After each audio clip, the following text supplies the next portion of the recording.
بنگلہ دیش کے انتخابی نتائج سامنے آنے کے بعد بیگم خالدہ ضیاء کی بنگلہ دیش نیشنلسٹ پارٹی نے ان کے بیٹے اور پارٹی چیئرمین طارق رحمان کو اگلا وزیر اعظم نامزد کرنے کا فیصلہ کیا ہے۔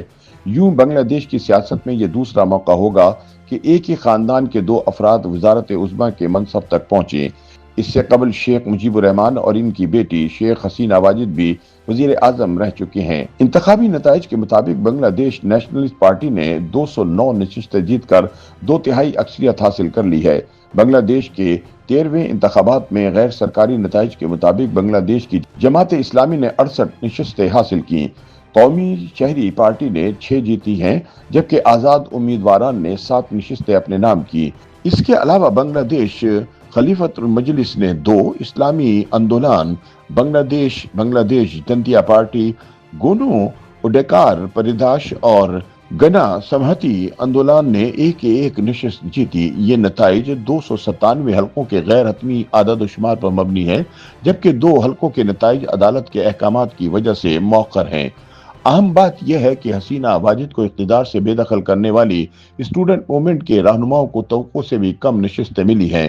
اس کی وجہ یہ بتائی جا رہی ہے کہ اس نے بنیاد پرست اور خواتین مخالف جماعت اسلامی کے ساتھ انتخابی اتحاد کر لیا تھا۔ بی این پی کے سینئر رہنما امیر خسرو محمود چودھری کا کہنا ہے کہ پارٹی چیئرمین طارق رحمان ہی وزارت عظمیٰ کے امیدوار ہوں گے۔ طارق رحمان بنگلہ دیش کی سابق وزیر اعظم خالدہ ضیاء اور ملک کے سابق فوجی صدر ضیاء الرحمان کے صاحبزادے ہیں۔ وہ 20 نومبر 1965 کو پیدا ہوئے، تاہم بعض سرکاری دستاویزات میں ان کی تاریخ پیدائش 1968 درج ہے۔ ابتدائی تعلیم انہوں نے ڈھاکہ کے B A F Shaheen college میں حاصل کی اور بعد ازاں ڈھاکہ یونیورسٹی کے شعبہ بین الاقوامی تعلقات میں داخلہ لیا۔ اگرچہ ان کی تعلیمی تکمیل کے حوالے سے مختلف آراء پائی جاتی ہیں، حالیہ انتخابی حلف نامے میں ان کی تعلیمی قابلیت اعلیٰ ثانوی تعلیم درج کی گئی ہے۔ سیاسی طور پر وہ ایک ایسے خاندان سے تعلق رکھتے ہیں جس نے بنگلہ دیشی سیاست پر گہرا اثر ڈالا ہے۔ 1980 کی دہائی میں انہوں نے فوجی حکمران حسین محمود ارشاد کے خلاف تحریک میں حصہ لیا۔ 1988 میں وہ باضابطہ طور پر بی این پی میں شامل ہوئے اور بعد ازاں 1991 کے انتخابات کے دوران پارٹی سرگرمیوں میں نمایاں کردار ادا کیا۔ 2001 کے انتخابات میں بی این پی کی قیادت میں 4 جماعتی اتحاد نے 2/3 اکثریت حاصل کی، جس کے بعد طارق رحمان پارٹی کے اندر ایک بااثر رہنما کے طور پر ابھرے۔ 2007 میں فوجی حمایت یافتہ نگران حکومت کے قیام کے بعد طارق رحمان کو کرپشن کے الزامات میں گرفتار کیا گیا اور انہوں نے 18 ماہ جیل میں گزارے۔ ستمبر 2008 میں رہائی کے بعد وہ اپنے خاندان کے ہمراہ لندن منتقل ہو گئے۔ بعد ازاں انہوں نے برطانیہ میں سیاسی پناہ حاصل کی۔ ان پر کئی مقدمات قائم کیے گئے، جن میں 2004 میں ڈھاکہ میں تب کی اپوزیشن رہنما شیخ حسینہ کے جلسے پر ہونے والے دستی بم حملے کا مقدمہ بھی شامل تھا۔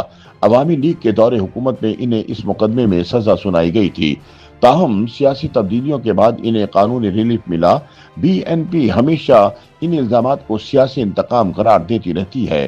2018 میں بیگم خالدہ ضیاء کو کرپشن کیس میں قید کی سزا کے بعد طارق رحمان نے لندن سے پارٹی کے قائم مقام چیئرمین کے طور پر قیادت سنبھالی۔ انہوں نے ویڈیو لنکس اور سوشل میڈیا کے ذریعے پارٹی کارکنوں سے رابطہ برقرار رکھا اور تنظیمی ڈھانچے کو متحد رکھنے کی کوشش کی۔ سیاسی مبصرین کے مطابق جلا وطنی کے دوران پارٹی کو متحرک رکھنا ان کی اہم کامیابیوں میں شمار ہوتا ہے۔ اگست 2024 میں سیاسی منظرنامے میں بڑی تبدیلیوں کے بعد جب شیخ حسینہ کی حکومت کا خاتمہ ہوا، طارق رحمان کی وطن واپسی کی راہ ہموار ہوئی۔ وہ 25 دسمبر 2025 کو ڈھاکہ واپس آئے۔ 30 دسمبر کو خالدہ ضیاء کے انتقال کے بعد 9 جنوری 2026 کو بی این پی کی نیشنل اسٹینڈنگ کمیٹی کے اجلاس میں انہیں باضابطہ طور پر پارٹی کا چیئرمین منتخب کر لیا گیا۔ انہوں نے ملک بھر میں انتخابی مہم کی قیادت کی اور پہلی بار قومی پارلیمانی انتخابات میں براہ راست حصہ لیا۔ اب جبکہ بی این پی کو واضح برتری مل چکی ہے تو پارٹی نے انہیں وزارت عظمیٰ کے لیے نامزد کر دیا ہے۔ تجزیہ کاروں کے مطابق طارق رحمان کے سامنے سب سے بڑا چیلنج یہ ہوگا کہ وہ ماضی کے تنازعات اور الزامات کے سائے سے نکل کر خود کو ایک قومی سطح کے رہنما کے طور پر منوائیں۔